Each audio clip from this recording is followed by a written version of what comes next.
Assalamualaikum warahmatullahi wabarakatuh. Uh, Boleh dengar suara? Boleh Ustaz. Boleh eh? Alhamdulillah. Maaf. Saya lupa apa ni? Headphone ni lupa nak cucuk. Patutlah tak dengar bunyi suara. Baik. Baik. Alhamdulillah, pertama dan selamanya kita merafakkan setinggi kesyukuran kita kepada Allah Subhanahu Wa Taala. Pagi ini dapat kita bersama insya-Allah untuk kita sambung perbincangan kita. Ini tadabbur surah As-Sajdah. Ini surah yang kita sampai pada ayat yang keempat. Ha. Jadi pada hari ini insya-Allah kita akan membincangkan tentang, saya rasa banyak persoalan tentang ayat ataupun perkataan ini. Yang ini penciptaan Allah Subhanahu Wa Taala berkenaan 6 masa. Hatta pada permulaan ketika mana kita sebutkan surah As-Sajdah ni dah ada pun orang tanya tentang apa maksud sittati ayyam ni. Dan pada minggu lepas juga ada yang bertanya kan apa maksud summastawa 'alal arsh.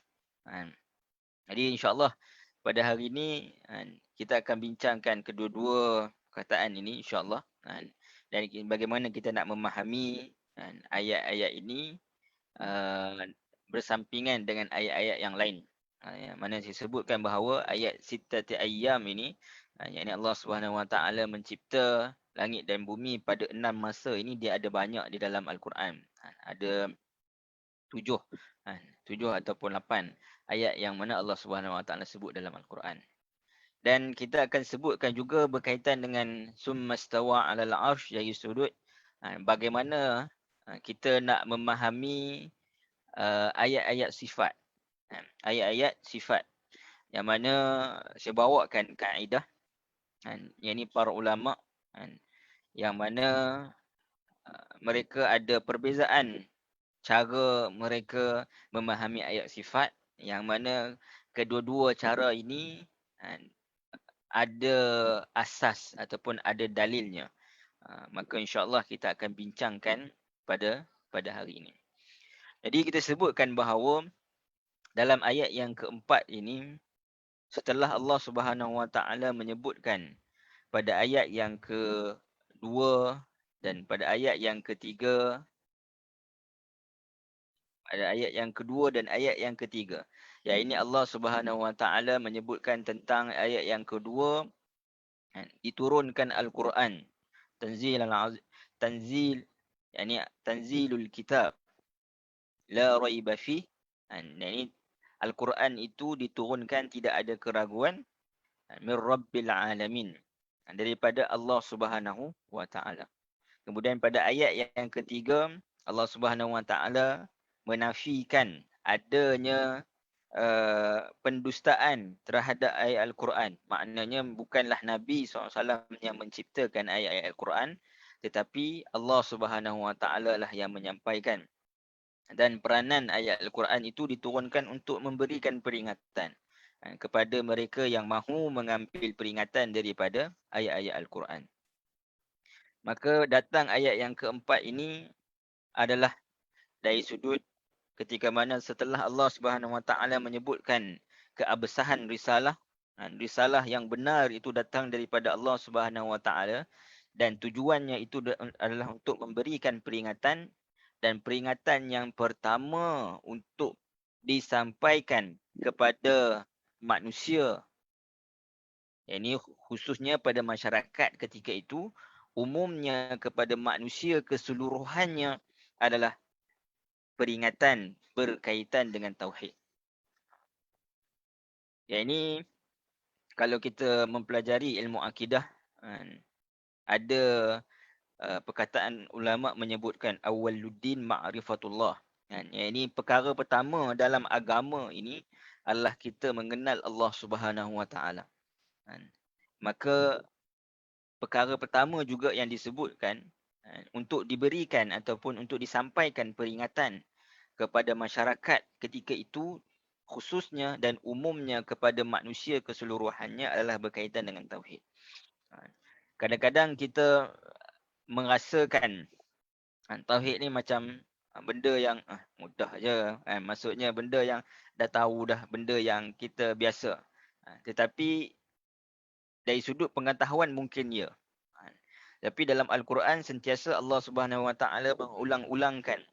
Perkara pertama yang perlu dijelaskan adalah berkaitan dengan tauhid. Kerana apabila kita mengenal Allah Subhanahu Wa Taala dengan sifat-sifatnya yang agung, sifat-sifatnya yang mulia, yang ini kita akan menghadapi ataupun menjalani kehidupan ini dengan lebih orang kata apa?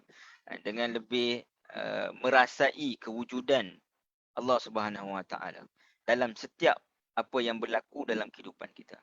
Sama ada didatangkan ujian ataupun diberikan segala kenikmatan, maka kita tidak akan melupakan Allah Subhanahu Wa Taala kerana asas pegangan tauhid tu kita jelas.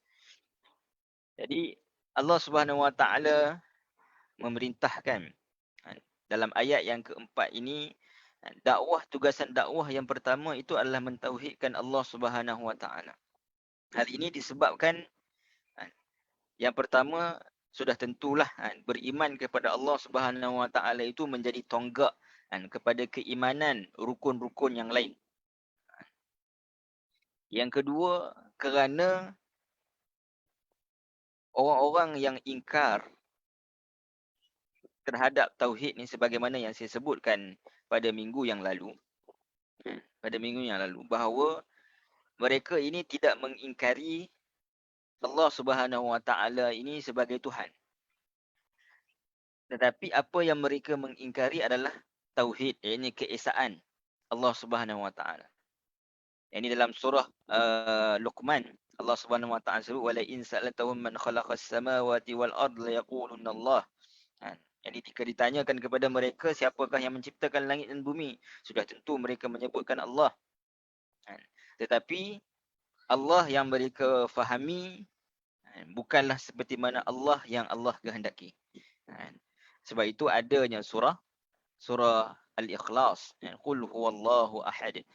Yang ini menunjukkan bahawa Allah Subhanahu Wa Taala itu yang esa. Yang ini tidak sama dengan Allah yang mereka fahami. Bukan tidak sama dari sudut zatnya, tapi tidak sama dari sudut mereka itu menyatakan Allah itu wujud, tetapi mereka tidak mentauhidkan Allah. Jadi agama Islam yang dibawa oleh para anbiya daripada Nabi Nuh AS sampailah kepada Nabi SAW, kesemuanya agama yang menyeru kepada tauhid kepada Allah Subhanahu Wa Taala.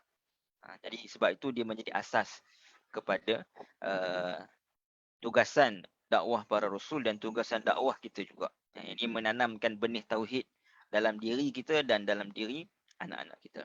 Baik. Jadi kita dah sebutkan pada minggu yang lalu tentang penggunaan lafzul jalalah Allah. Ini mungkin tuan-tuan dan puan-puan boleh rujuk balik secara ringkas. Kita sebut bahawa lafaz Allah ini telah terkumpul di dalamnya semua sifat-sifat Allah Subhanahu Wa Taala, nama asma Allah Subhanahu Wa Taala. Sebab itu dinamakan lafzul jalalah. Allahul ladzi khalaqas samawati wal ard. Dia sebutkan dah bahawa Allah Subhanahu Wa Taala yang menciptakan untuk perkara-perkara yang asas, perkara yang bersifat permulaan. Kemudian barulah datangnya perkara yang terkandung di dalamnya. Wa ma bainahuma fi sittati ayyam. Yang ini Allah Subhanahu Wa Taala menciptakan langit dan bumi dan segala yang ada di antara keduanya itu, iaitu di antara langit dan bumi dalam 6 masa. Jadi pada pagi ini kita akan sebut apakah makna 6 masa tersebut. Jadi kalau kita tengok terjemahan dalam ayat ini pun, ia tidak menunjukkan kepada 6 hari. Ini tak disebutkan 6 hari. Walaupun ada dalam riwayat yang menyebutkan bahawa Allah Subhanahu Wa Taala mencipta bermula pada hari Ahad, kemudian habis mencipta pada last hari Jumaat, kemudian hari Sabtu summa stawa alal arsh. Tetapi hadis itu adalah hadis yang sangat dhaif dan ulama tidak berpegang kepada hadis tersebut. Ini yang mana yang menunjukkan kepada adanya 6 hari. Jadi 6 masa ni, perkara pertama yang tuan-tuan dan puan-puan perlu fahami tentang 6 masa ini bukanlah 6 hari. Itu perkara pertama. 6 masa bukanlah 6 hari sebagaimana yang kita fahami ataupun sebagaimana yang kita lalui daripada Ahad hingga Jumaat. Sebagai contoh.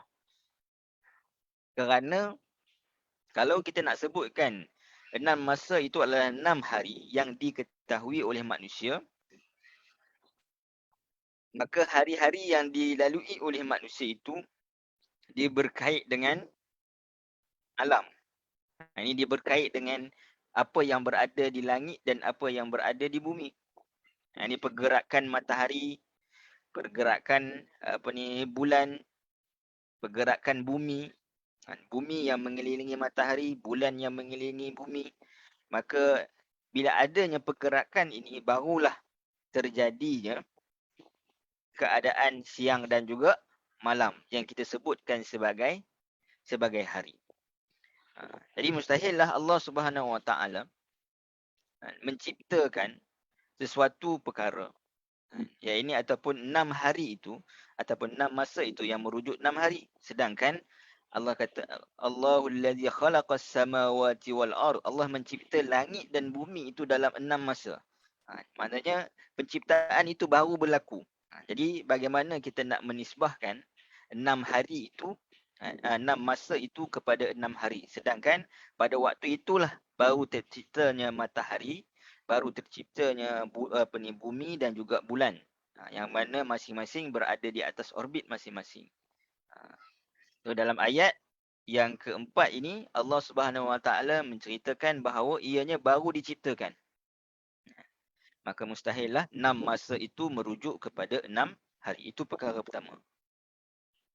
Namun di sana ada diriwayatkan daripada Abdullah bin Abbas bahawasanya 6 masa yang dimaksudkan itu adalah 6 hari pada hari kiamat. Maknanya dia tak berkaitan dengan matahari, bumi dan pergerakannya. Iaitu maknanya adalah 6 hari pada hari kiamat yang mana seharinya bersamaan dengan 1000 tahun. Seperti mana dalam Al-Quran ada menyebutkan.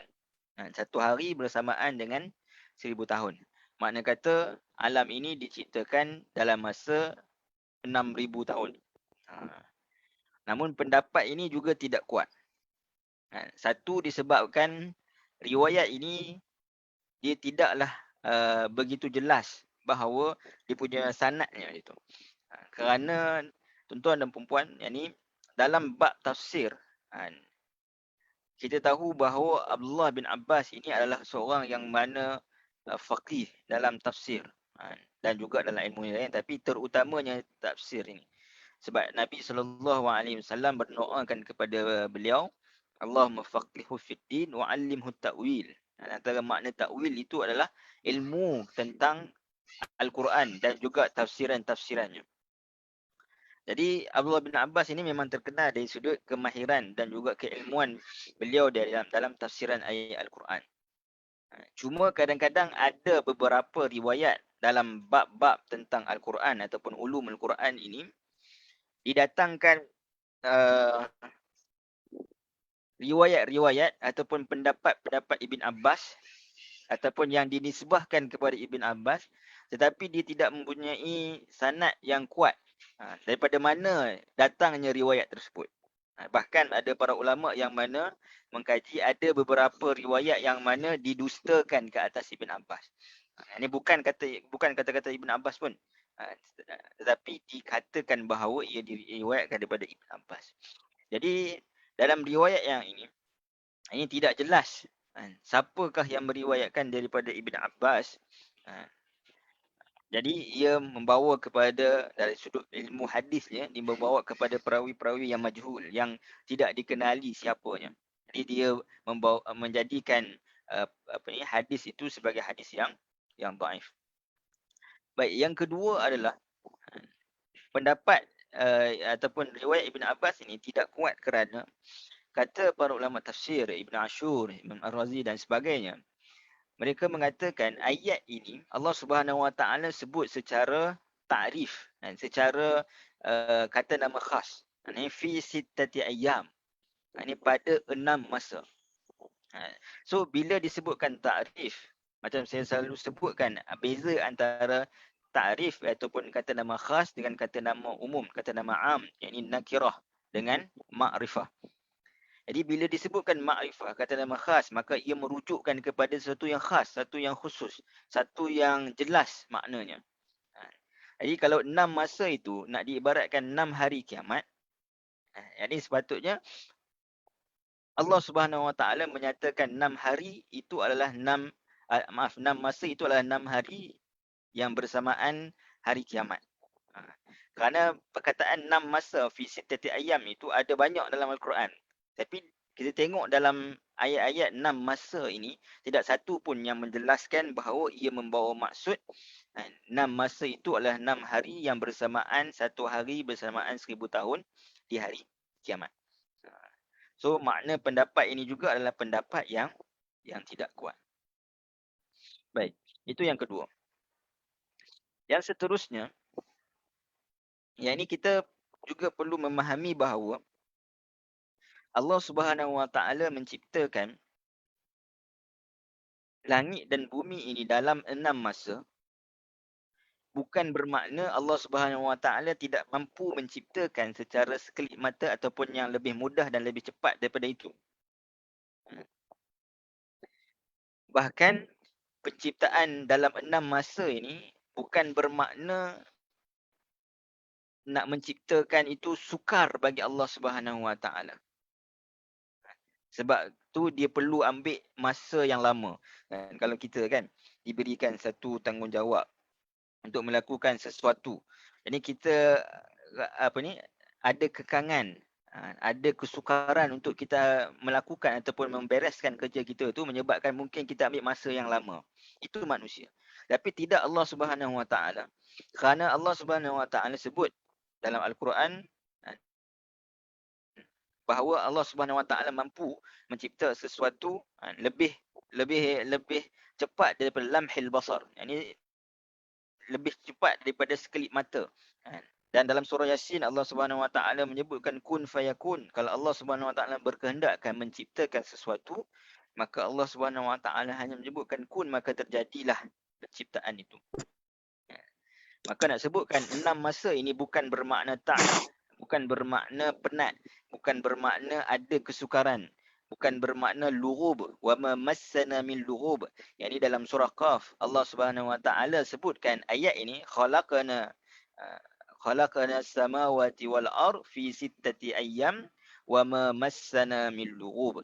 Yani wa ma massana min lughub ini maknanya iaitu tidaklah kami ini berada dalam kesukaran ataupun kepayahan ketika mana kami menciptakan 6 masa.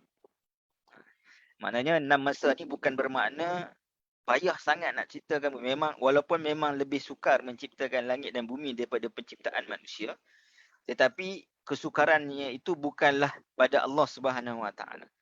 Kesukarannya itu adalah pada manusia yang untuk memahami rahsia-rahsia alam yang ada dalam langit dan bumi ini. Jadi Allah kata wa ma massana min lughub. Yani Allah Subhanahu Wa Taala tidak menghadapi kesukaran, sebarang kesukaran pun dalam menciptakan bumi, langit dan bumi ini dalam 6 masa. Maka sudah tentu ada hikmahnya yang kita akan sebutkan selepas ini. Baik. Yang keempat,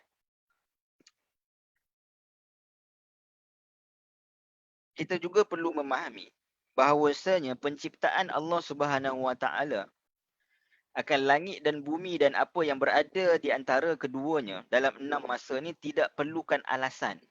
Maknanya sepatutnya kita tak perlu pun bertanya kenapa diciptakan dalam 6 masa.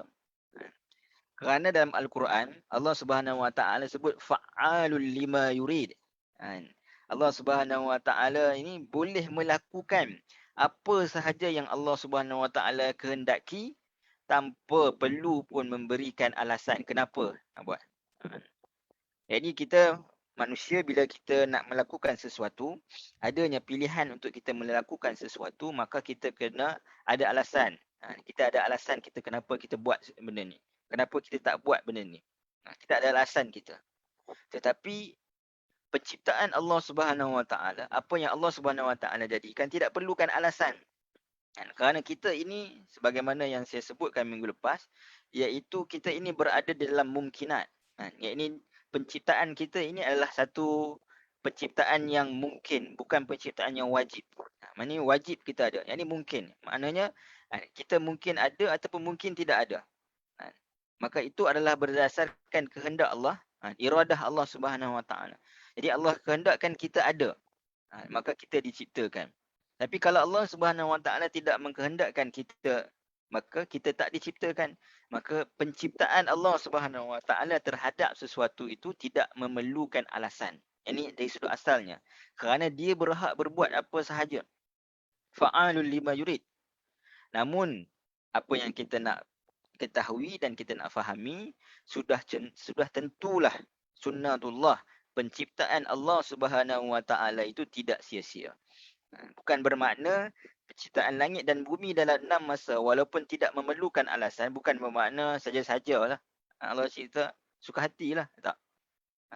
Walaupun tak perlukan alasan tapi dia mengandungi hikmahnya dan sudah tentu ia tidak sia-sia. Kerana Allah Subhanahu Wa Taala tidak menciptakan sesuatu abasa. Ya, ini sesuatu dalam yang tidak ada makna, tidak ada hikmahnya. Baik. Kemudian kalau kita tengok penciptaan Allah Subhanahu Wa Taala ataupun pentadbiran Allah Subhanahu Wa Taala terhadap sesuatu mempunyai kadarnya, mempunyai hadnya, mempunyai waktunya.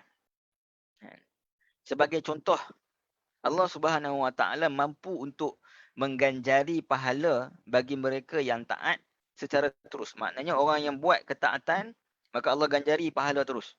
Ataupun Allah mengganjari kebaikan terus kepada orang itu. Sebaliknya, orang yang melakukan keingkaran juga Allah Subhanahu Wa Taala mampu untuk balaskan terus. Ataupun meletakkan bahawa orang ini berdosa. Tetapi Allah kata semuanya itu fi ajalin musamma, ataupun pada waktu-waktu yang tertentu. Sebagaimana nak sebutkan, ini setiap penciptaan Allah. Ini kalau kita tengok pada diri kita pun, ini ketika mana kita daripada mula dilahirkan sampailah kita dewasa sekarang ni. Jadi setiap daripada tahap-tahap umur itu dia ada kadar yang kemampuan kita. Kita ada had kita. Ada waktunya. Bila waktunya, ini kita boleh berehat, waktu kita tidur, waktu kita bersama dengan, kalau dengan anak-anak sebagai contoh, waktu anak-anak bermain skrin dan sebagainya. Semua itu ada kadar, ada waktu, ada hadnya. Jadi penciptaan Allah Subhanahu Wa Taala dalam 6 masa ini, belum lagi. Ini ada hikmah ni. Jadi antaranya adalah untuk nak menunjukkan kepada manusia supaya tidak tergesa-gesa. Supaya tidak tergesa-gesa dalam melakukan sesuatu. Yang ini perlu buat secara tersusun. Itu antara hikmahnya lah yang kita akan terangkan. Tapi sebelum itu, ingin saya membawa satu pandangan yang menarik daripada Al-Imam Ar-Razi, Fakhruddin Ar-Razi dalam tafsir beliau, Tafsir Al-Kabir. Beliau menyebutkan makna fi sittati ayyam ini ia bermaksud 6 keadaan. 6 masa itu merujuk kepada 6 keadaan yang mana dapat dilihat dan diperhatikan kejadiannya. Setiap satu disebutkan kan, langit, bumi dan apa yang ada di antaranya. Khalaqas samawat, satu, wal ard wa ma bainahuma, ada 3. Setiap daripada satu ini dia mempunyai zat dan dia mempunyai sifat. Maka bila as-samawat ada zat, ada sifat, maka dia ada 2. Al-ard ada zat, ada sifat, dia ada 2, jadi 4. Wa ma bainahuma ada zat, ada sifat, maka dia menjadi 6. Apa makna zat dan sifat ini? Ya, ini langit ini Zatnya itu adalah apa yang kita nampak. Yang ni bentuknya yang mana tidak ada tiang, warnanya, kebiruan ataupun putih. Itu zat. Sifat ni adalah sifat bagaimana langit itu bersifat. Sifat dari sudut ketinggian sifatnya ataupun peranannya itu, maka zat dan sifat itu dapat diperhati dan diperlihatkan. Sama juga dengan bumi. Bumi bentuknya, ard, itu menunjukkan kepada bumi sifatnya macam mana air lebih banyak daripada daratan. Itu zat. Sifatnya yang mana bergerak selama ataupun dalam masa satu hari 24 jam. Apa yang ada di antara langit dan bumi, iaitu ciptaan-ciptaan yang lain hatta pada manusia. Yang ni kita ada zat kita, diri kita, zat kita dan juga kita ada sifat kita. Zat ni maknanya diri kita lah. Fizikal kita. Sifat ni apa yang ada dalam diri kita. Maka setiap satu langit dan bumi dan apa yang ada di antara keduanya itu mempunyai zat dan mempunyai sifat. Maka dia membentuk 6 keadaan. Apa pentingnya zat dan sifat ni adalah supaya kita, yang disebutkan tadi, iaitu supaya kita dapat teliti, supaya kita dapat lihat, supaya kita dapat perhatikan tentang penciptaan Allah Subhanahu Wa Taala. Bermakna kita tidak hanya kagum dengan wah hebatnya langit tanpa tiang gitu. Walaupun kekaguman kita terhadap kekuasaan Allah Subhanahu Wa Taala terhadap langit tanpa tiang ni pun perlu. Tapi dari sudut sifat-sifatnya yang mungkin kita tak nampak. Sebagai contoh, bagaimana langit ataupun kita katakan awan ini mengumpulkan water, drip air tu kan, yang mana akhirnya dikumpul awan menjadi berat dan kemudiannya sifatnya mengeluarkan air hujan.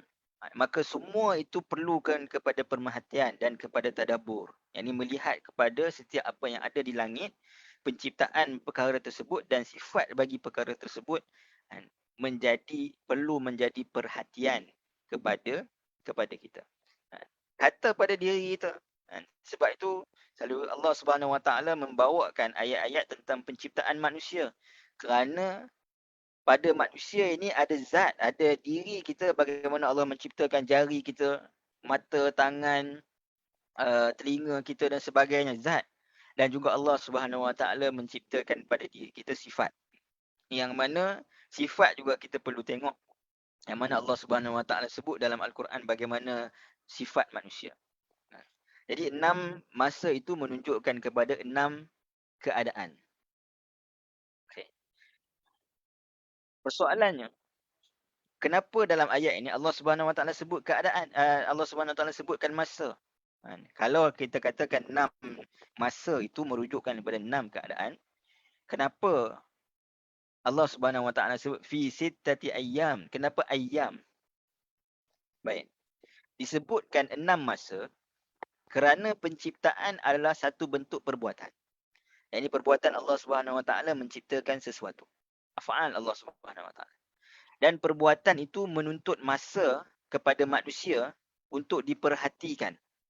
Jadi kita perlukan masa untuk kita memperhatikan sesuatu atau memperhatikan langit dan bumi, pengkajian pada diri kita. Kita memerlukan masa. Dan masa yang paling masyhur antara hari, bulan, tahun dan sebagainya adalah hari. Maka disebutkan hari sebagaimana dalam syair, iaitu disebutkan inna yauman wulidta fihi kana yauman mubarakan. Sesungguhnya hari yang bukan aku dilahirkan, hari yang kamu dilahirkan. Silap saya tak nampak dia punya bukan wulidta, maknanya sesungguhnya hari yang kamu dilahirkan adalah hari yang diberkati. Jadi syair ini nak menunjukkan kepada zaman waktu dia dilahirkan. Ini tak semestinya hari itu nak membawa maksud waktu yang tertentu ataupun sama ada malam ataupun siang. Ataupun lebih mudah kalau tuan-tuan dan puan-puan nak faham. Ibarat kalau contoh, kalau saya ni orang Kedah, orang Sungai Petani Kedah. Yang selalu juga kita sebut tentang kalau kita nakkan sesuatu, mungkin mak ayah kata nantilah esok-esok lah. Kan? Esok-esok. Ni esok-esok tu bukan bermakna esok. Kan? Bukan semestinya kalau hari Khamis, esok-esok tu bermakna hari Jumaat. Kan? Ataupun kalau kita menyebutkan tentang contoh apa nama? Contoh kita kata ataupun penceramah kata esok ketika mana kita bertemu dengan Allah Subhanahu Wa Taala. Bukan bermakna esok tu hari Jumaat. Yang ini menunjukkan kepada hari. Hari ketika mana kita berjumpa Allah Subhanahu Wa Taala. Maka disebutkan 6 keadaan itu dengan 6 hari ataupun 6 masa kerana masa yang paling masyhur itu adalah hari. Yang menunjukkan kepada adanya perbuatan Allah Subhanahu Wa Taala, af'al Allah Subhanahu Wa Taala menciptakan langit dan juga bumi dan apa yang berada di antara keduanya sama ada zatnya ataupun sifatnya. Boleh faham ke? Kan? Jadi nak sebutkan ini pandangan Imam Ar-Razi lah. Pandangan Imam Ar-Razi berkaitan makna fi sittati ayyam. Adapun kalau kita tengok ulama-ulama yang lain mengatakan fi sittati ayyam ini antara perkataan ataupun ayat yang mana tidak diketahui secara pasti tentang apa makna sittati ayyam. Macam kita sebutkan sebelum ni, kita tak perlu tanya pun kenapa diciptakan sittati ayyam tanpa alasan, tapi kita hanya perlu mengetahui apa hikmahnya. Hikmah daripada penciptaan 6 masa. Sebagaimana kalau dulu tuan-tuan dan puan masih ingat saya sebutkan tentang tafsiran Alif Lam Mim sebagai contoh, kan? Jadi tafsiran Alif Lam Mim ni dari sudut makna sebenarnya itu para ulama sepakat bahawa tidak siapa pun mengetahui makna sebenar melainkan Allah Subhanahu Wa Taala. Tetapi boleh tak mengetahui hikmah datangnya Alif Lam Mim? Ya. Jadi lebih kurang macam itulah. Jadi makna sebenar fi sittati ayyam tu wallahu taala alam. Itu pandangan-pandangan ulama yang saya bawakan tadi. Tetapi perkara yang lebih penting adalah untuk kita ketahui adalah apa hikmahnya Allah Subhanahu Wa Taala mendatangkan penciptaan ayat Al-Quran, penciptaan ini dalam 6 masa. Itu yang lebih penting. Baik. Apa hikmahnya? Yang pertama sebagaimana yang saya sebutkan tadi bahawa Allah Subhanahu Wa Taala mengkhususkan sesuatu perkara untuk mengajar manusia ini tidak tergesa-gesa dan juga mengajar manusia ini melakukan dalam keadaan berperingkat dalam sesuatu hal yang sukar, terlebih lagi kalau lebih sukar. Jadi kalau sesuatu perkara kita tengok dalam Al-Quran sendiri, ketika mana Allah Subhanahu Wa Taala mendatangkan Al-Quran ini dalam bentuk munajjaman, yang ini selama 23 tahun ia turun kepada Nabi SAW, dan antara hikmah Allah Subhanahu Wa Taala menurunkan selama 23 tahun ini bukan secara sekaligus kerana ia berperingkat-peringkat, supaya mudah untuk orang yang nak menerima Islam itu, nak mengubah diri dia daripada nak meninggalkan jahiliah kepada mengambil Islam itu, dapat adapt dengan perubahan tersebut. Yang ini berperingkat-peringkat. Banyak contoh dalam Al-Quran. Allah Subhanahu Wa Taala mengharamkan arak, berperingkat-peringkat. Mengharamkan riba, berperingkat-peringkat. Jadi banyak dalam Al-Quran yang Allah Subhanahu Wa Taala sebutkan bahawa dalam kehidupan manusia ini, yang ini kita tidak perlu melakukan sesuatu perkara dengan tergesa-gesa. Kalau ada perkara yang perlu kita melakukan dengan tergesa-gesa, itu adalah perkara yang melibatkan akhirat. Bukan tergesa-gesa maknanya solat tergesa-gesa, tak. Maksudnya kita tergesa-gesa untuk solat. Maksudnya kita nak awalkan solat sebagai contoh. Sebab dalam Al-Quran sebut wasari'u ila maghfirah. Sabiqu, apa ni, sabiqu kan. Apa ni, Allah Subhanahu Wa Taala sebut berlumba. Jadi berlumba ni maknanya kita cepat-cepat melakukan. Bukan bermakna kita tergesa-gesa melakukan. Kerana solat sendiri pun disebutkan tentang wa yuqimunas solah. Ya, ini mendirikan solat. Tuan-tuan, kalau contoh kita mendirikan bangunan. Ya, ini kita mari buat sekaligus. Semua sekali. Tak boleh. Yang ni kita perlu mula dengan orang kata apa, korek tanah, kemudian letakkan piling dia punya tiang dia, kemudian letakkan tanah apa semua tutup, kemudian buat dia punya dinding dia terlebih dahulu, baru buat yang ni semuanya itu ada peringkat-peringkat dia. Dan solat juga ada peringkat-peringkat dia. Bermula dengan takbir. Yang ni semua itu dia ada susunan-susunannya. Yang mana manusia tidak perlu tergesa-gesa. Kerana ini adalah sunnatullah. Ini dalam kebaikan pun kita dari sudut bila kita melaksanakan, bukan kita nak pergi, saya nak fahamkan kepada tuan-tuan dan perempuan, yang ini bermakna tergesa-gesa ni, iaitu bukan makna kita biar tak apalah, bagilah orang lain buat baik dulu, tak. Bukan maksudnya itu. Tapi dalam keadaan kita buat baik macam solat tadi pun bukan solat yang tergesa-gesa sebagai contoh. Tapi dari sudut nak pergi solat, maka kita pergi dalam keadaan cepat. Sama juga dalam hal keburukan. Kalau tergesa-gesa ini, dia menunjukkan kepada ketidaktelitian. Kalau manusia, kalau kita nak buat perancangan kan, perancangan yang ad hoc sebagai contoh. Biasanya perancangan yang ad hoc ni dia tak akan sekemas ataupun secantik perancangan yang dah lama. Dan kata Sa'id ibn Jubair dalam hikmah 6 masa ini, Allah Subhanahu Wa Taala nak mengajarkan kepada lemah lembut ar-rifq. Lemah lembut ni maknanya tenang. Yang ni sentiasa tenang. Dan juga mengajar ketelitian. Adik, yang ini menunjukkan kepada kedalaman dan juga ketelitian dalam melakukan sesuatu perkara. Baik. Fi sittati ayyam ini menjadi pembuktian kekuasaan Allah Subhanahu Wa Taala dan alam ini ciptaannya. Kerana sesuatu yang wujud secara sekaligus, boleh jadi ada yang terfikir bahawa ianya terjadi secara semula jali. Tetapi jika ianya mempunyai waktu-waktu penciptaannya, maka ia menunjukkan ada yang menyusunnya. Baik. Apa makna saya sebutkan ni? Baik. Sebagaimana contoh yang mungkin kita fahami dari sudut sains, yang ni terjadinya alam ini melalui Big Bang, kan? Big Bang Theory. Big Bang Theory. Yang ni bila berlakunya Big Bang itu, apa yang berlaku kalaulah kata tidak ada 6 masa ini.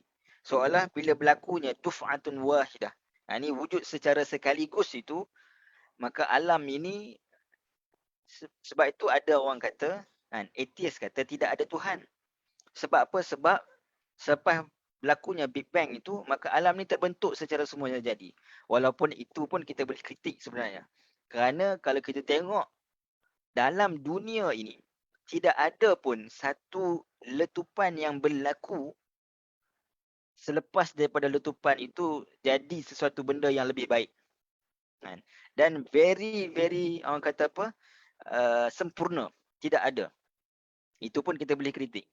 Ini nak sebutkan bahawa selepas berlakunya Big Bang itu, yang ini bila seolah hanya alam ini bergerak terjadi secara semula jadi. Itu kata atheist.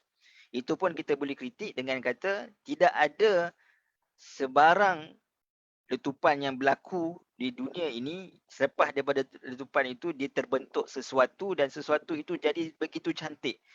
Yang ini sebagai contoh apa ni planet yang berada di atas paksinya dan sebagainya, semua very precise. Tak ada pun. Itu yang pertama.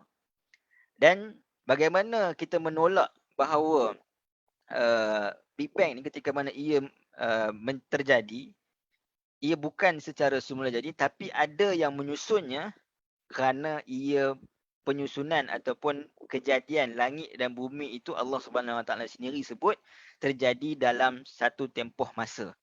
Bukan terjadi secara sekaligus, tapi terjadi dalam satu tempoh masa. Jadi kalau terjadi dalam satu tempoh masa, ini bermakna sudah tentu ada yang menyusunnya. Mustahil dia kalau terjadi pam sekali. Yang ni dari sudut akal, kalau kita tak kait dengan iman ni, maknanya boleh jadilah. Maksudnya dari sudut terjadi secara semula jadi. Tapi bila berlakunya letupan dan bumi dan langit dan bumi ni dan apa yang ada di antara keduanya terjadi dalam satu tempoh masa, ini bermakna ia satu perbuatan penyusunan. Yakni Allah Subhanahu Wa Taala menyusun langit dan bumi itu dalam tempoh 6 masa. Yang ini menunjukkan bahawa adanya kekuasaan Allah Subhanahu Wa Taala. Boleh faham tak? Baik.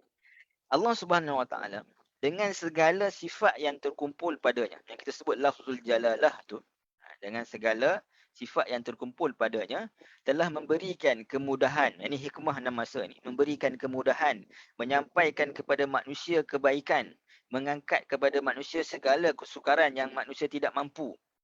Maka dengan semua manfaat ini yang bersumberkan daripada Allah Subhanahu Wa Taala, adakah patut manusia ini meminta kebaikan dan kebahagiaan daripada selain daripada Allah Subhanahu Wa Taala?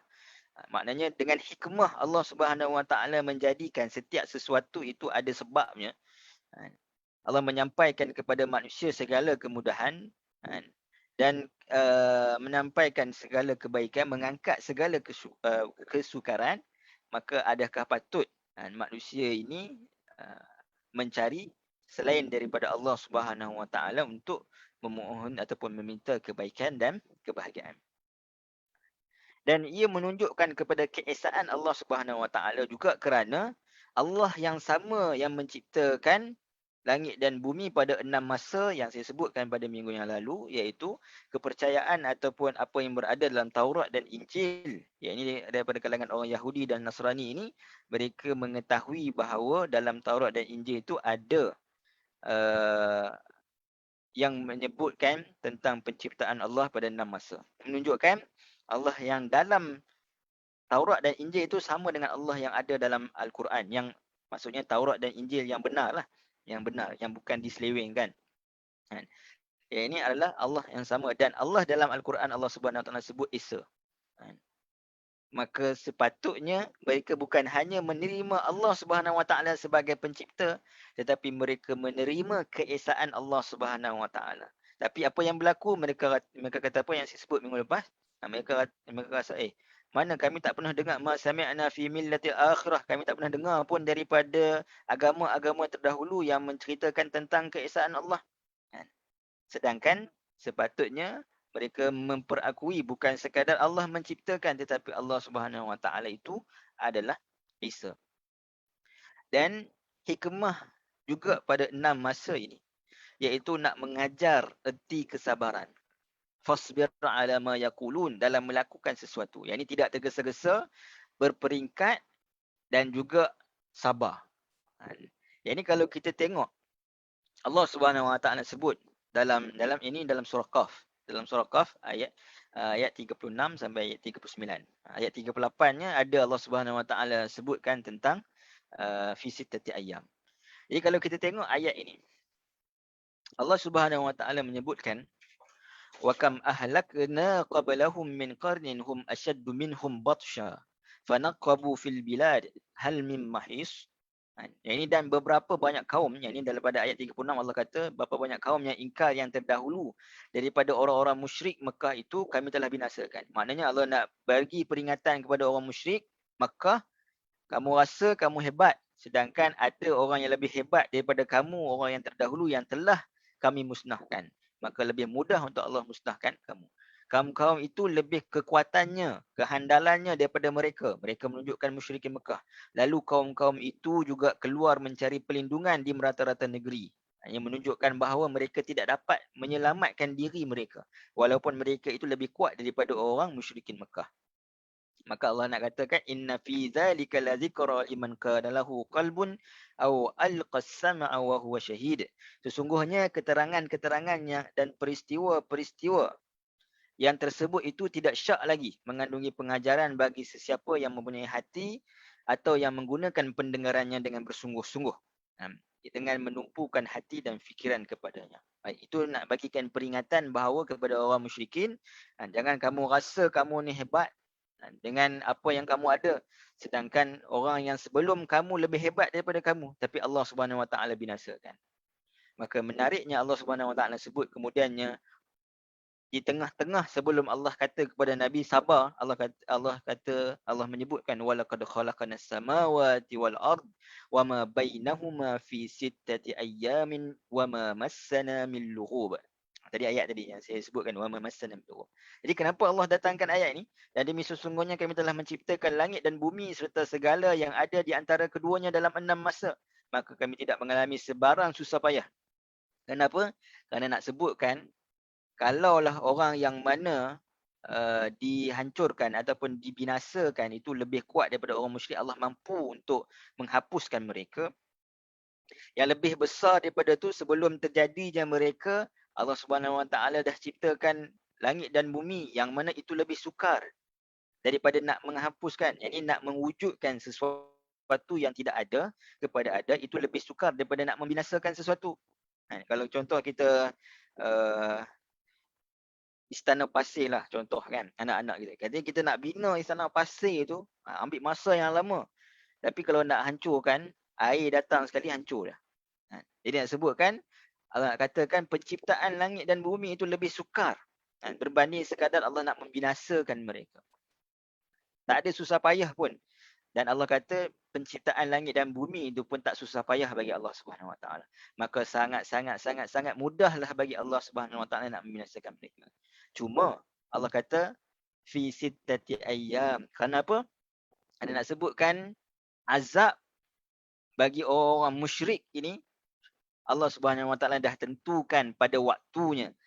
Maknanya walaupun mereka mengingkari, kalau kita tengok pengingkaran mereka itu berterusan selama lebih kurang 13 tahun ataupun kalau kita tolak 10 tahun. Pengingkaran mereka terhadap risalah Nabi SAW.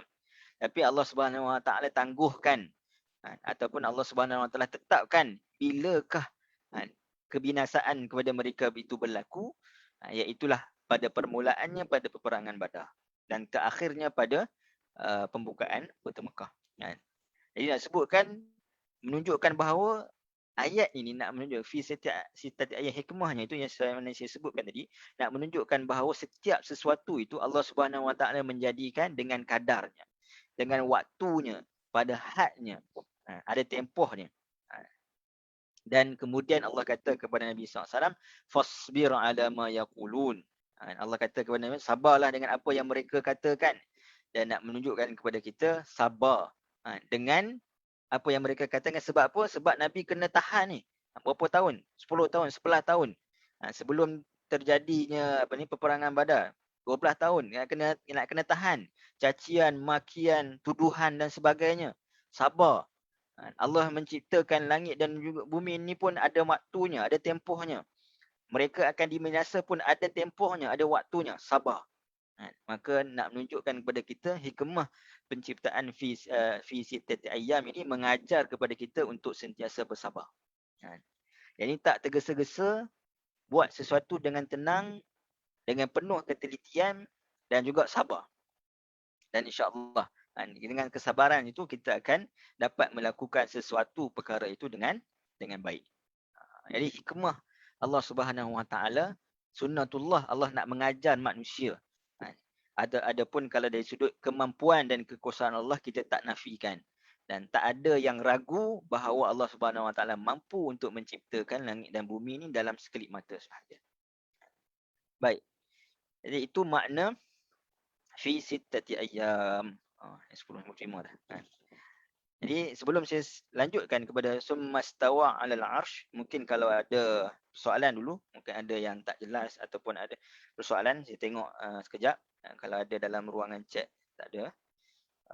Kalau di kita punya live, okey, tak ada juga. Baik. Ada soalan. Ustaz, ada tak penjelasan kenapa Allah Subhanahu Wa Taala sebutkan 6 dan bukan 7, 8 atau nombor-nombor yang lain? Ini soalan yang bagus. Wallahu a'lam.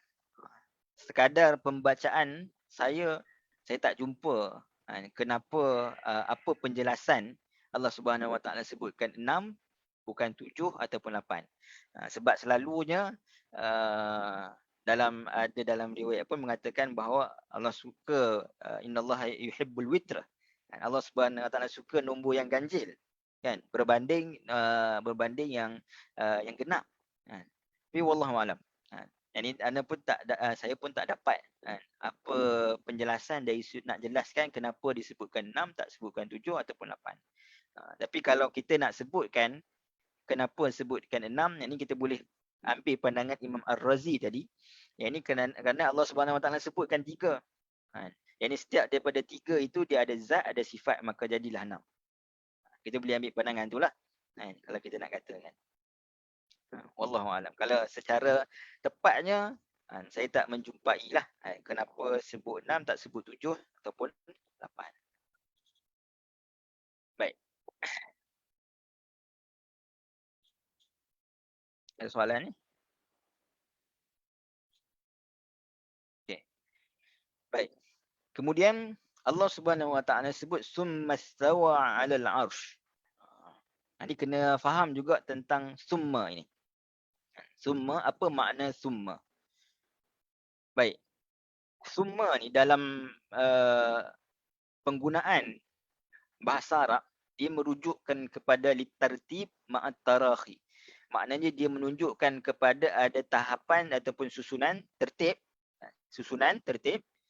ma'at tarakhi, yang mana dia ada sela ataupun ada jeda masa. Contoh, kalau kita katakan contoh Umar solat, kemudian Zaid Umar solat yusalli Umar thumma Zaid. Yang ni Umar melaksanakan solat, kemudian Zaid. Ini menunjukkan bahawa Umar dan juga Zaid ini tidak solat bersama. Tetapi ia menunjukkan bahawa Umar terlebih dahulu solat, kemudian selepas selang waktu baru Zaid pula bersolat. Ini berbeza kalau kita kata Salla Umar wa Zaid. Umar dan juga Zaid bersolat. Dan Zaid bila kita sebut dan wa tu menunjukkan bahawa boleh jadi mereka solat sekali. Boleh jadi seorang solat, betul seorang balik pergi solat. Tapi bila sebutkan summa, dia ada tarakhi. Maknanya tarakhi ni dia ada satu jeda masa. Selepas buat sesuatu, selesai, buat yang lain pula. Seorang selesai, seorang pula buat.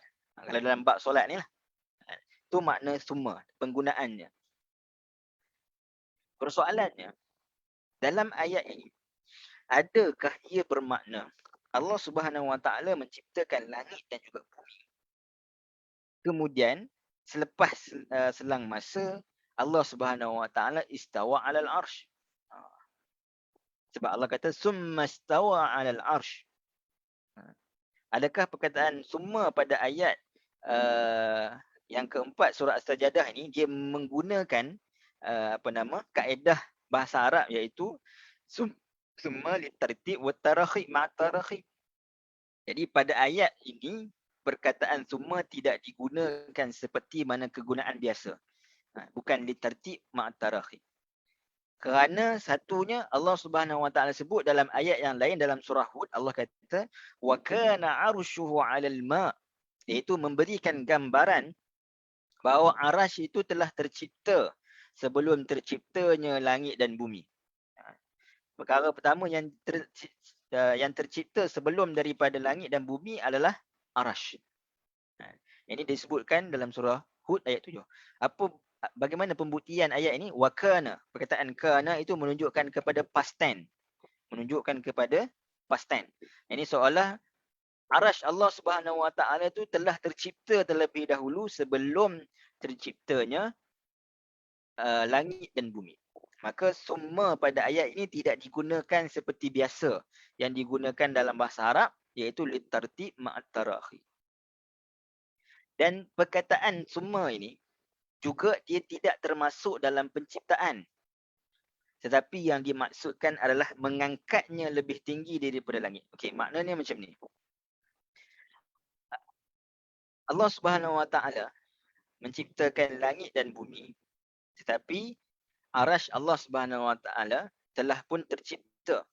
Selepas diciptakan langit dan bumi, maka terangkat arasy itu daripada langit.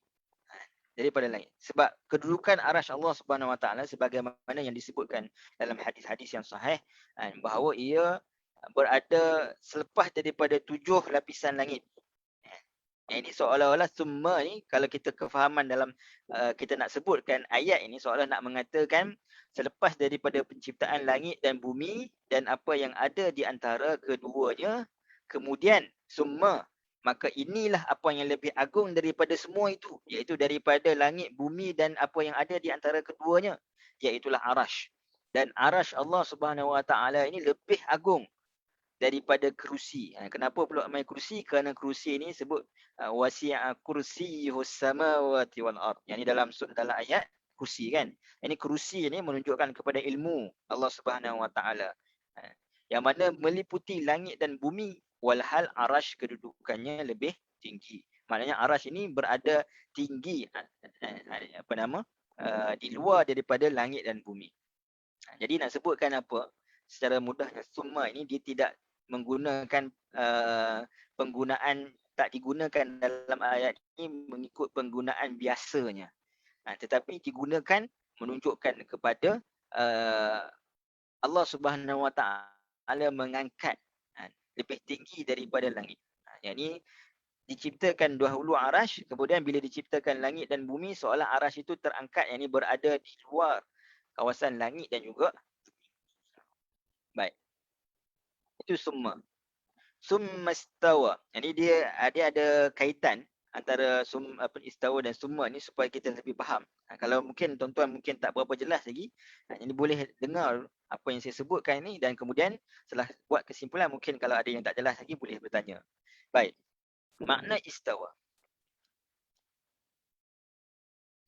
Jadi perkataan istiwa ataupun istawa ini, dia adalah merupakan salah satu daripada perkataan ataupun ayat-ayat yang disebutkan sebagai ayat-ayat mutasyabihat.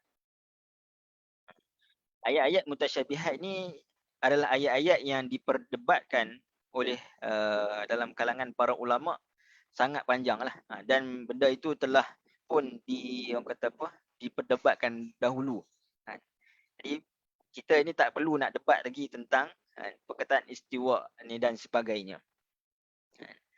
Tapi saya mengambil dua pandangan ataupun dua cara kefahaman bagi ayat istiwa ni dan juga semua ayat-ayat mutasyabihat yang lain. Ayat mutasyabihat ni maknanya apa? Ayat-ayat yang menceritakan kepada kita sifat-sifat Allah Subhanahu Wa Taala, yang ini dia ada mutasyabih. Yang ini ada nampak macam serupa dengan sifat manusia. Nampak macam serupa. Tapi tak serupa lah. Sebab tu disebut mutasyabih. Sebagai contoh, kalau dalam ayat yang lain Allah Subhanahu Wa Taala sebut yadullah. Ini tangan Allah. Jadi dia ada mutasyabih dia dengan apa yang ada pada makhluk. So bagaimana kita nak faham ayat-ayat yang sebegini? Jadi saya bawakan kaedah kepada tuan-tuan dan puan-puan, yang mana kaedah ini boleh terpakai kepada semua ayat-ayat mutasyabihat, bukan sekadar ayat istawa ini sahaja. Baik. Jadi cara para ulama memahami ayat mutasyabihat ni ada dua cara yang kita katakan muktabar lah, yang boleh diguna pakai ataupun yang boleh kita pegang kepadanya. Yang pertama disebutkan kepada kita adalah tafwid. Tafwid ni maknanya kita serahkan, ufawwidu amri ilallah kan. Ini kita serahkan urusan kita kepada Allah Subhanahu Wa Taala. Makna tafwid ni adalah isbatul makna wa tafwidul kaifiyati ala Allah. Yang ini kita memperakui makna. Bila Allah kata summa istawa 'alal 'arsy, maka kita memperakui bahawa Allah Subhanahu Wa Taala istawa. Tetapi kita tidak menyebutkan kaifiat ataupun keadaannya. Keadaan itu macam mana? Wallahu ta'ala a'lam. Kita tak sebutkan bagaimana istawa Allah Subhanahu Wa Taala itu, kita tak sebutkan. Tapi walaupun kita tak sebutkan, kita tak katakan ia menyerupai makhluk.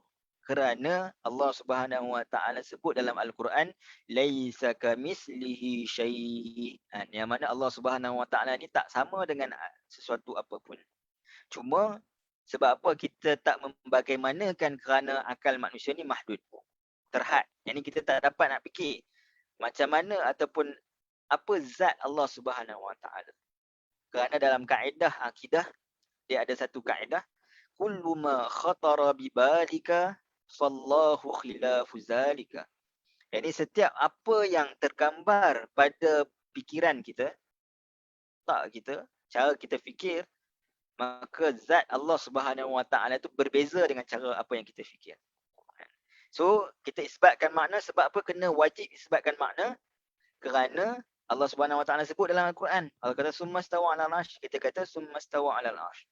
Bagaimana istawa Allah bersemayamnya Allah Subhanahu Wa Taala 'ala 'arsy itu, wallahu taala alam. Tapi kita berpegang bukan sama dengan makhluk kerana Allah kata laisa kamitslihi syai', dan kenapa kita tak boleh berfikir? Yang ini kerana kita tak mampu. Kaedah kata apa yang terlintas dalam pemikiran kita Allah berbeza. So macam mana kita nak fikir tentang Allah Subhanahu Wa Taala? Tak mampu. Sebab itu Imam Malik ketika mana ditanyakan, ini riwayat ini masyhur, ini disebutkan dalam banyak kitab tafsir antaranya Ibn Ashur dan sebagainya. Ini ketika mana ditanyakan kepada beliau tentang makna al-istiwa ini, beliau mengatakan al-istiwa ma'lum wal kaifiyatu ghairu ma'qul wal imanu bihi wajib was su'al anhu bid'ah. Imam Malik mengatakan bahawa istiwa itu adalah maklum. Nah, ini maknanya maklum ini satu Allah Subhanahu Wa Taala itu bersemayam al-istiwa. Cuma dari sudut kaifiatnya wallahu taala macam saya sebutkan tadi. Tapi walaupun kita tidak ketahui, kita tidak menyamakan dengan manusia. Itu penting. Walaupun kita kata kita tak tahu, tapi kita tak menyamakan dengan manusia kerana laisa kamitslihi syai'. Tapi bagaimana kita tak dapat nak jawab sebab apa? Sebab akal kita mahdud. Kullu ma khatara bi balik fallahu khilafu zalik. Itu kaedah dia. Tetapi beriman dengannya wajib. Maknanya memperakui maknanya. Sebab apa? Sebab itu adalah ayat Al-Quran. Dan kata Imam Malik wasu'al anhu bid'ah. Ini pertanyaan tentangnya adalah bid'ah. Bukanlah bermakna kalau tuan-tuan dan puan tanya saya apa makna istawa ustaz, saya jawab bid'ah ni. Tak. Bukan macam tu. Jadi kena faham konteks Imam Malik sebutkan tu. Yang ni beliau mengatakan pertanyaan itu adalah bid'ah apabila orang bertanya kan untuk nak gocoh, nak gaduh.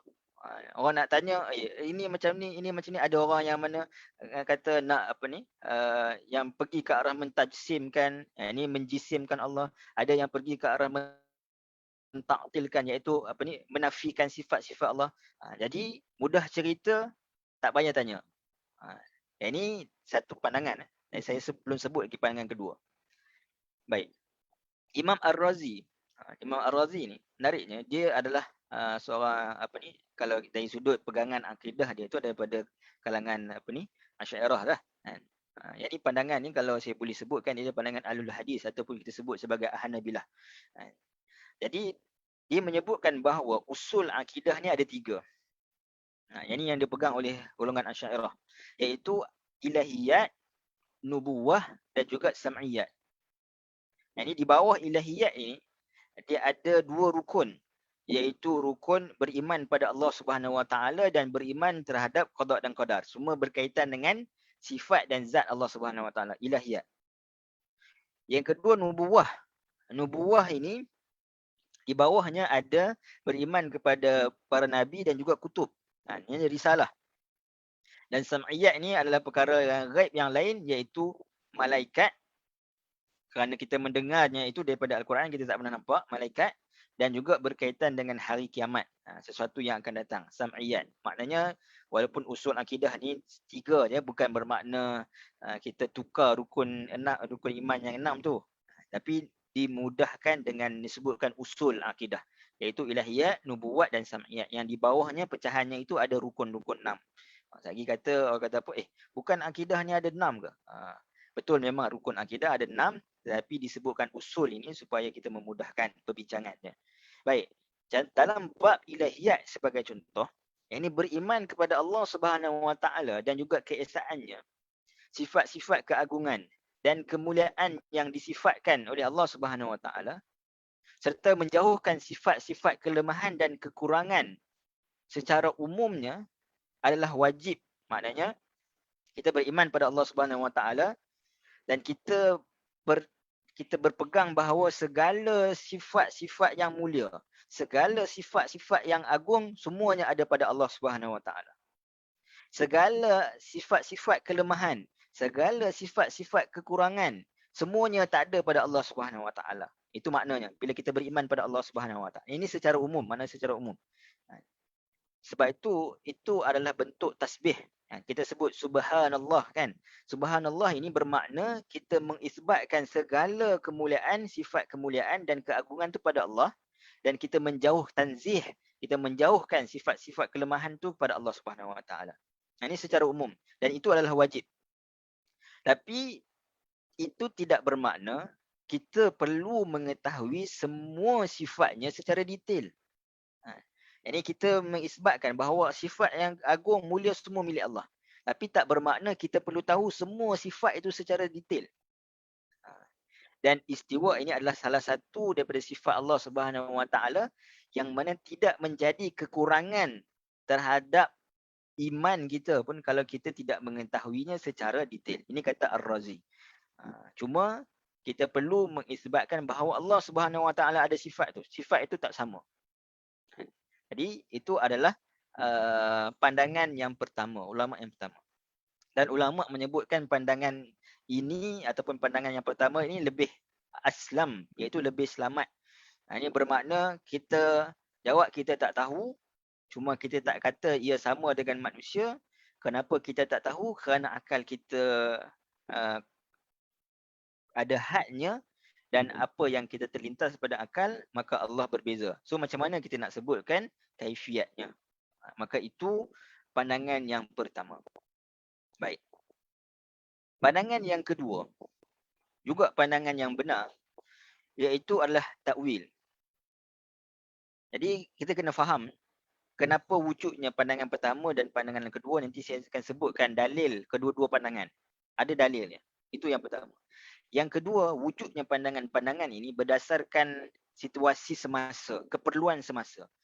Jadi pada awal-awal Al-Quran diturunkan, maka tidak perlukan kepada pentakwilan. Yang ini difahami kama hiya. Yang ini sumastawa ala arsh, para sahabat faham sebagaimana ianya. Ini tak perlu nak disebutkan bagaimana keadaannya dan sebagainya.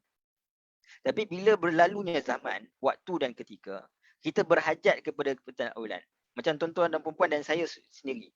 Jadi bila kita sebutkan Allah Subhanahu Wa Taala bersemayam di atas aras, apa maknanya? Kita pun nak tahu apa maknanya, kan? Sedangkan kalau orang dulu maksudnya tak perlu pun kita tahu maknanya, dan tak kurang pun iman ketika mana kita tak tahu maknanya, saya dah sebutkan tadi. Tapi untuk lebih mengukuhkan keimanan kita, maka datangnya ulama-ulama ahlul kalam ini, mereka membawa satu kaedah iaitu takwil untuk kita lebih faham terhadap ayat-ayat Allah Subhanahu Wa Taala. Sebab kita ni ajam. Kita bukan orang Arab. Kita orang yang selain Arab. Maka kita tak faham apa makna ataupun maksud yang sebagaimana orang Arab dia boleh faham maksud tersebut. So yang kedua, pandangan yang kedua, dia membawa pandangan yang mana takwil. Apa makna takwil? Isbatul makna, ini memperakui makna ni memang kena. Sebab memperakui makna ni maknanya kita beriman dengan sifat tersebut. Ini kita tak menafikan sifat tersebut, kita beriman kerana ianya berada di dalam Al-Quran. Dan mentakwilkan sifat. Jadi saya akan sebutkan makna takwil nanti. Mentakwilkan sifat, yang ini maksudnya bukan kita membagaimanakan sifat, tidak. Tetapi kita memberikan makna, bukan membagaimana. Membagaimana ni maksudnya kita sebut, bagaimana Allah bersemayam, tak. Tetap tak membagaimana, tapi mentakwilkan. Maknanya kita memberikan makna kepada sifat itu berpandukan nas ataupun kefahaman nas. Secara mudah saya sebutkan macam ini. Kalau contoh tuan-tuan bekerja di pejabat tuan-tuan, maka pejabat tuan-tuan itu mempunyai kaki tangan. Jadi kalau kita, orang yang dah faham tentang makna kaki tangan di sini, orang Melayu, kita faham makna kaki tangan tu adalah staff. So kita tak perlu pun bertanya tentang, apa makna kaki tangan? Ini kita tak perlu pun bertanya sebab kita dah faham. Dan begitulah orang Arab dulu. Yang ini mereka dah faham makna istawa dan makna yad dan sebagainya. Tak perlu pun tanya, tak perlu pun ada pertanyaan.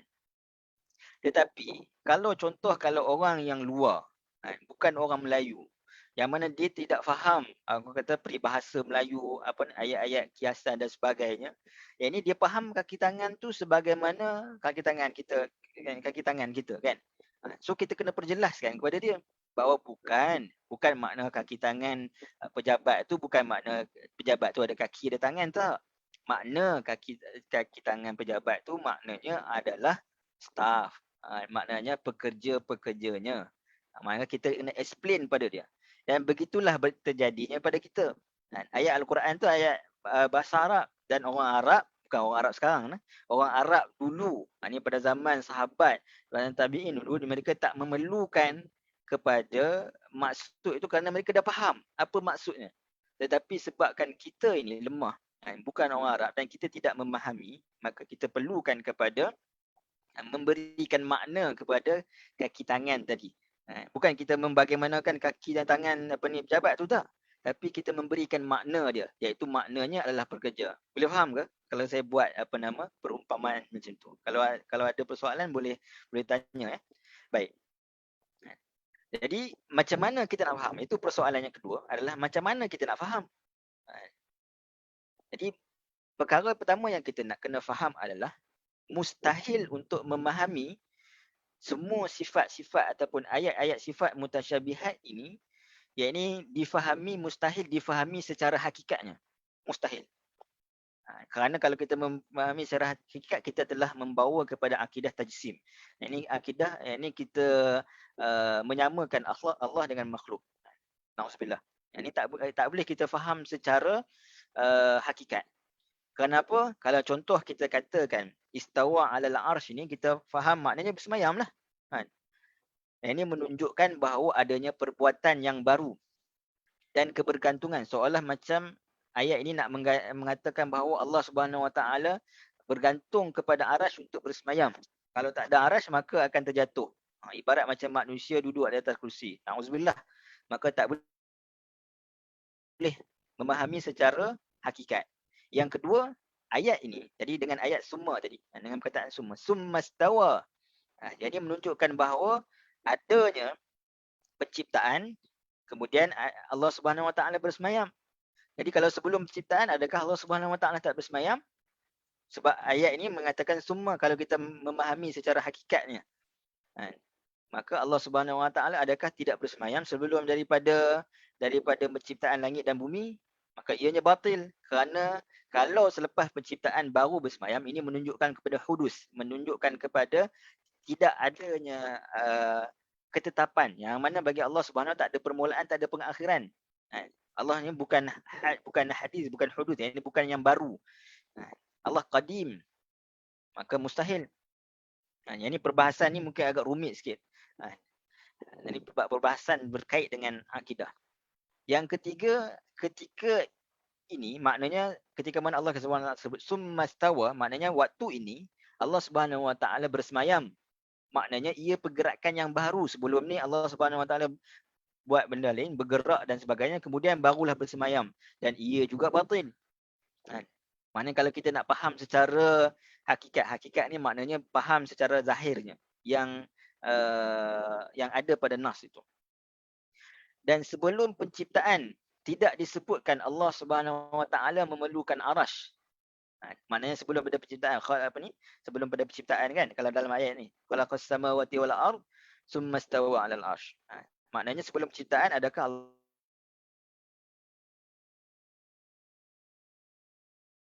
Subhanahu Wa Taala tak memerlukan arasy?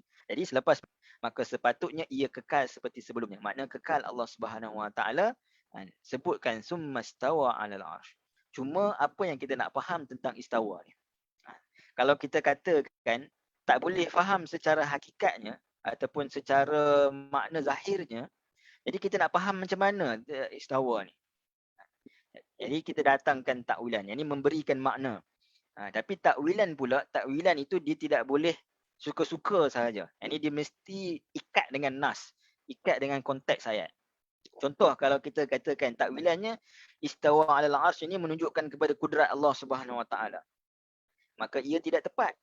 Kerana Allah Subhanahu Wa Taala sebutkan summa, bagaimana Allah menciptakan langit dan bumi, yang mana memerlukan kepada kudrat Allah Subhanahu Wa Taala. Semua lepas tu ada perkataan summa, adakah kudrat Allah Subhanahu Wa Taala datang selepas daripada penciptaan?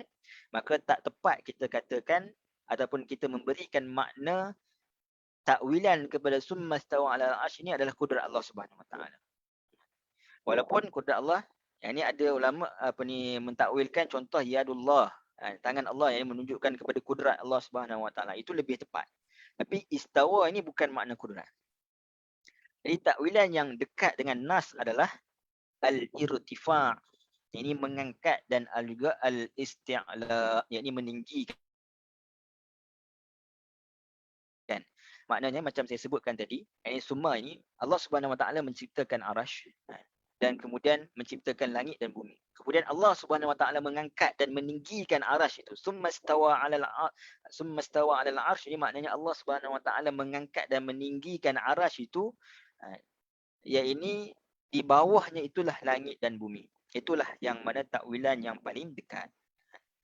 Jadi maknanya kita tak boleh faham summa stawa 'alal arasy maknanya Allah selepas itu Allah bersemayam atas arasy tak. Tapi bermakna mengangkat dan juga meninggikan. Kalau kita nak faham dari sudut takwilan. Kalau kita rasa susahlah nak fikir-fikir, maka pendapat yang pertama tadi aslam, lebih selamat. Maknanya kita tak tahu. Kita beriman ya Allah Subhanahu Wa Taala bersemayam tapi tak tahu kaifiat. Itu lebih aslam. Tapi pendapat ini lebih ahkam, ulama kata. Saya tak tulis ni. Pendapat ini lebih ahkam. Ini dia lebih kukuh. Itu lebih selamat dari sudut kalau kita yang bukan dalam bidang, yang ni kita tak mau campur tangan dari sudut perbahasan yang rumit, maka kita kata kita tak tahu.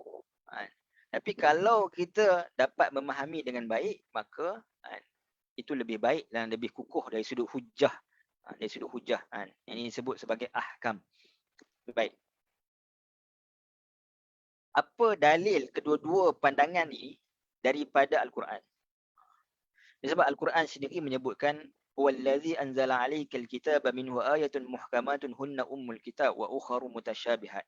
Allah Subhanahu Wa Taala sendiri sebut bahawa Al-Quran yang diturunkan oleh Allah Subhanahu Wa Taala ini, dia ada ayat-ayat yang muhkamat, ayat-ayat yang jelas, dan ada ayat-ayat yang mutasyabihat. Macam tadi ayat-ayat mutasyabihat. Maka bagaimana nak tahu ayat mutasyabihat ini?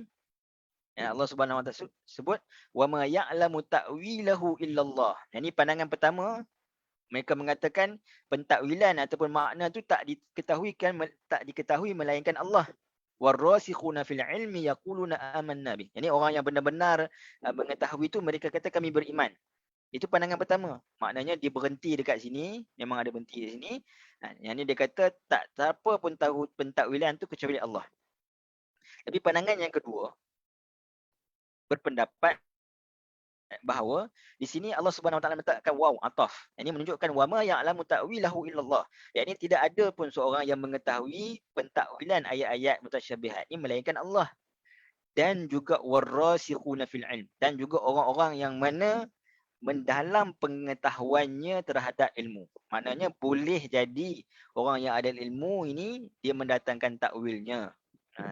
Dan ketika mana dia mendatangkan takwilnya pun dia juga mengatakan yaqulu amanna bih. Kedua-duanya beriman dengan sifat-sifat Allah Subhanahu Wa Taala. So daripada dalil yang sama menunjuk menjadi dua pandangan yang berbeza, iaitu sama ada mentafwid ataupun takwil.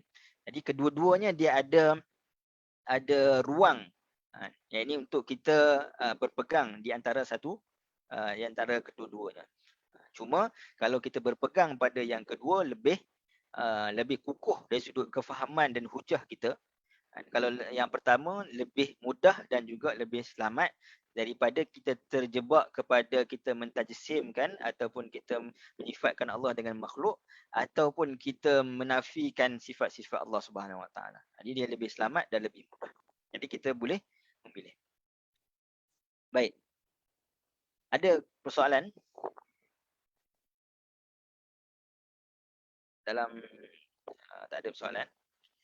dalam ruang chat. Kalau ada persoalan boleh tulis dulu. Saya nak habiskan sikit lagi. Dan ini summastawa 'alal arsh. Apa makna arsh itu? Ini kata para ulama, arsh itu ada maknanya secara hakikat, makna arash Allah Subhanahu Wa Taala, dan ada juga yang menunjukkan kepada arash itu selain daripada Allah, arash Allah Subhanahu Wa Taala. Yang ini yang pertama kata Abu Muslim Al-Asbahani, tak silap, Abu Muslim Al-Asbahani, dia mengatakan arash itu bukanlah bermaksud arash yang kita ketahui. Kerana setiap penciptaan itu dia mempunyai arash ataupun binaannya yang paling tinggi. Ini dia ibarat bumbung lah. Seperti mana Allah Subhanahu Wa Taala sebut wa mimma ya'rishun. Yang ini dalam surah An-Naml Allah ceritakan tentang lebah ini, dia buat madu dia yang paling yang paling baik iaitu di jibal, di gunung. Kemudian dalam hutan. Kemudian di dalam binaan-binaan, wa mimma binaan-binaan manusia. Ini rumah-rumah, kalau kita tengok pernah rumah orang buat kan untuk ambil lebah tu. Ini wa mimma ya'rishun. Ini menunjukkan arash, menunjukkan ada binaan. Ini kisah Uzair dalam juzuk yang ketiga surah Al-Baqarah. Ini au kalladzi marra ala qaryatin wa hiya khawiyatun ala urushiha. Yang ini ketika mana seorang pemuda yang mana dia lalu ke sebuah kampung dan dia melihat kampung tu wahiya khawiyatun ala urusya. Yang ini bangunan-bangunan dia tu seolah macam bumbung dia tu hancur. Bangunan-bangunan dia tu runtuh. Jadi arash itu difahami dengan makna, bukan bermakna arash Allah Subhanahu Wa Taala, tetapi arash itu difahami dengan makna binaan yang paling tinggi. Maknanya yang atas ni seolah macam langit dan bumi ni dia ada arash dia, ada penutup dia. Atas daripada itu Sidratul Muntaha. Baik. Kemudian ada yang kedua mengatakan arash itu adalah arash. Apa yang Allah Subhanahu Wa Taala sebutkan arash, yang difahami arash di atas langit, yang mana disebutkan 8 malaikat yang menjaga arash. Itu maksud yang kedua. Dan yang ketiga, arash itu menunjukkan kepada kerajaan Allah Subhanahu Wa Taala yang maha tinggi. Dan sebenarnya kalau kita tengok daripada ketiga-tiga ni, kita boleh gabungkan. Ini macam mana nak gabungkan? Maknanya benar arash itu, setiap ciptaan itu adalah ada arashnya, ada binaannya yang paling tinggi, dan arash juga adalah arash Allah Subhanahu Wa Taala di atas langit. Dan makna arash di atas langit ini merujukkan kepada Allah Subhanahu Wa Taala ketinggian. Jadi di atas ni bukan bermakna jihah. Jadi kalau silap faham, makna di atas langit ni bukan bermaksud arah. Di atas ini fauqal kaun. Maknanya kalau manusia ini berada dalam satu kita katakan alamin ini, satu bulatan ataupun satu nak sebutkan kaun, penciptaan, maka fauqal kaun. Maknanya bukan kira atas tu atas di atas, tapi di luar daripada penciptaan. Itu makna atas. Bukan makna jihah, bukan bermakna atas. Baik. Jadi saya rasa mungkin sekadar tu. Kalau ada soalan, risau juga kan. Ini sememangnya nak menceritakan tentang ayat-ayat sifat mutasyabihat ini, satu yang mungkin agak teknikal sikit kan, bagi sebahagian orang untuk nak memahaminya. Dan saya sendiri pun mengalami kesukaran sikit. Yang ini nak memperjelaskan supaya kita tidak bias kepada mana-mana pihak dan kita lebih terbuka wasatiyah dalam berpegang dengan mana-mana pandangan yang pada kita ianya lebih tepat. Jadi aku qauli hadza wa astaghfirullah wa lakum. Jadi saya ada 2 minit lagi. Saya buka juga kalau ada persoalan. Mungkin ada yang baru-baru fikir nak tanya. Mungkin kalau ada yang nak terus buka mic nak bertanya kan pun boleh, insya-Allah. Assalamualaikum Ustaz. Assalamualaikum warahmatullahi. Tadi Ustaz dah cakap Asy'ariyah ya? Ya. Boleh Ustaz bagi sedikit pencerahan berkenaan ini, Asy'ariyah? Asy'ariyah penjelasan. Kalau di Malaysia saya ingat 90% Asy'ariyah Ustaz. Okay, baik. Jadi dalam akidah ini kita ada pertamanya tuan-tuan dan puan-puan.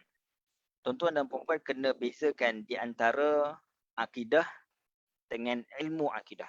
Ini asas yang paling penting. Iaitu akidah ini ialah usul akidah dan juga rukun-rukun iman. Jadi usul yang kita sebutkan 3 tadi dan rukun iman. Ini di bawahnya itu ada rukun iman. Itu adalah akidah. Ilmu akidah adalah ilmu-ilmu tentang kefahaman-kefahaman yang akan membawa kita kepada faham akidah. Maka akidah adalah benda yang sawabit, benda yang tidak boleh berubah. Keimanan kita terhadap usul dan keimanan kita dalam rukun iman tidak boleh berubah. Tetapi ilmu akidah, iaitu jalan untuk sampai kepada akidah itu, kita boleh berubah dan juga boleh berbeza. Itu perkara yang pertama yang kena kita wajib tahu, iaitu beza antara akidah dengan ilmu akidah. Akidah yang usul dan juga rukun-rukun iman. Ilmu akidah, segala bentuk pembelajaran. Kalau kita hari ini kita ada sifat 20, kan, kita ada tauhid 3 dan sebagainya. Dan ini semua bentuk pembelajaran untuk memahami akidah itu adalah dalam ilmu akidah. Jadi dalam bab ilmu akidah, yang mana bab dia adalah mutaghayyirah, yang ini dia boleh berubah. Yang ini kita boleh pilih dari sudut mana yang kita lebih selesa. Maka tidak ada masalah sebenarnya kita nak memilih kata apa, cara mana yang kita lebih selesa untuk kita mempelajari. Yang penting akidah kita tu kita faham. Usul akidah tu kita faham. Itu yang pertama. Jadi dalam bab pembelajaran ilmu akidah ini, para ulama akidah ini dia berbeza dari sudut manhaj dia. Manhaj yang dia nak bawa untuk fahamkan akidah. So dalam perbezaan manhaj dia itu, ada kelompok yang dinamakan sebagai Al-Asy'ariyah dan juga Maturidiyah. Yang ini yang menjadi pegangan kita juga, bukan sekadar di Indonesia, bahkan di Malaysia. Ini dari sudut, saya tak pasti nak kata pewartaan ataupun perlembagaan pun, wallahualam lah. Tapi nak sebut bila kita katakan Ahli Sunnah wal Jamaah di Malaysia yang berpegang kepada mazhab akidah Asy'ariyah dan juga Maturidiyah. Itu yang saya faham lah. Yang ini dari sudut kita di Malaysia. So ada kaedah pembelajaran akidah secara yang mengikut pembelajaran akidah Asy'ariyah dan juga Maturidiyah. Dan ada juga cara pembelajaran kaedah yang mengikut Hanabilah ataupun Ahlul Hadis yang kita sebutkan tadi. Cara memahami ayat sifat tu.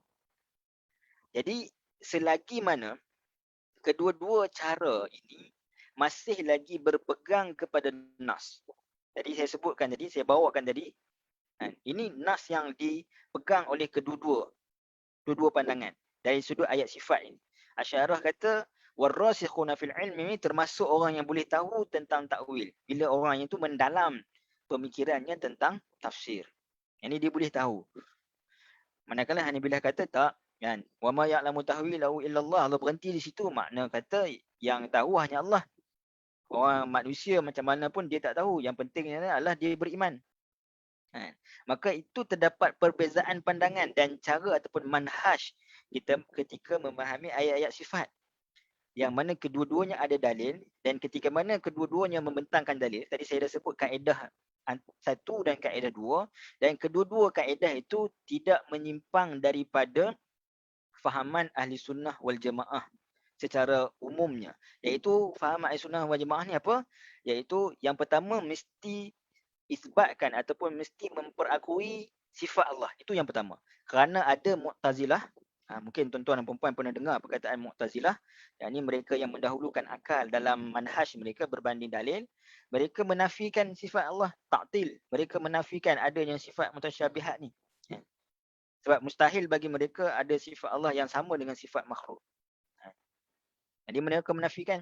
Ada pula golongan yang mujassimah, yang mana mereka menyebutkan bahawa bila Allah istawa alal arsh, itu bermakna Allah semayang macam manusia duduk atas kursi. Na'udzubillah. Jadi itu juga tak dibenarkan. Maka kita mengambil jalan pertengahan, iaitu selagi mana kaedah yang diguna pakai oleh ulama-ulama, kan? Para ulama ini mereka menggunakan kaedah yang ada sandaran dalil dan bertepatan dengan konteks ayat dan nas yang telah dibincangkan, maka kita terima sebagai salah satu ilmu akidah yang benar. Cuma pilihan kita, yang ini macam kita di Malaysia ni ada perwataan dari sudut kita mengambil pandangan Asy'ariyah dan juga Maturidiyah. So kita ambil pandangan tadi dan itu pun benar, bahkan kita sebut tadi ia lebih ahkam, lebih selamat dari sudut terutamanya kita ini adalah orang ajam. Kita ni orang yang tak memahami bahasa Arab, so kita nakkan kepada penjelasan itu, maka kita ambil pandangan yang kedua, maka tidak ada masalah. Jadi itu secara ringkasnya saya nak sebutkan, walaupun kalau nak sebutkan tentang sejarah Asy'ariyah dan sebagainya itu mungkin panjanglah. Saya nak sebutkan, nak berikan kefahaman. Yang ini dari sudut kita kena beza antara akidah dan ilmu akidah, dan dalam ilmu akidah ini para ulama ada berbeza manhaj, macam fiqh lah tuan-tuan. Macam fiqh. Dalam fiqh dia ada mazhab Syafi'i, Maliki, Hanbali, ada Hanafi. Begitulah juga dalam akidah, dia ada perbezaan manhaj, dan perbezaan manhaj ni tidak mengkafirkan di antara satu sama lain kerana ia berada dalam ilmu akidah, bukan dia berada dalam akidah itu sendiri. Wallahu taala alam.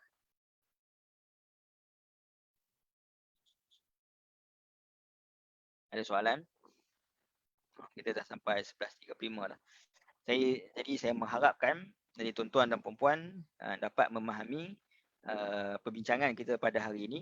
Kalau mungkin ada yang tak jelas, mungkin boleh tengok balik rakaman, dan mungkin minggu depan, sebab kita akan sambung lagi ayat yang keempat ni, pengakhiran ayat keempat ni, insya-Allah kita akan sambung ayat yang kelima juga. Mungkin kalau ada persoalan yang ni kita boleh bincangkan juga insya-Allah. Jadi mudah-mudahan apa yang baik itu datang daripada Allah Subhanahu Wa Taala. Yang lemah kurang itu pada diri saya sendiri, saya mohon ampun pada Allah dan minta maaf kalau ada kesilapan. Aqulu qawli hadza wa astaghfirullah li wa lakum. Assalamualaikum warahmatullahi wabarakatuh. Waalaikumsalam Ustaz. Waalaikumsalam.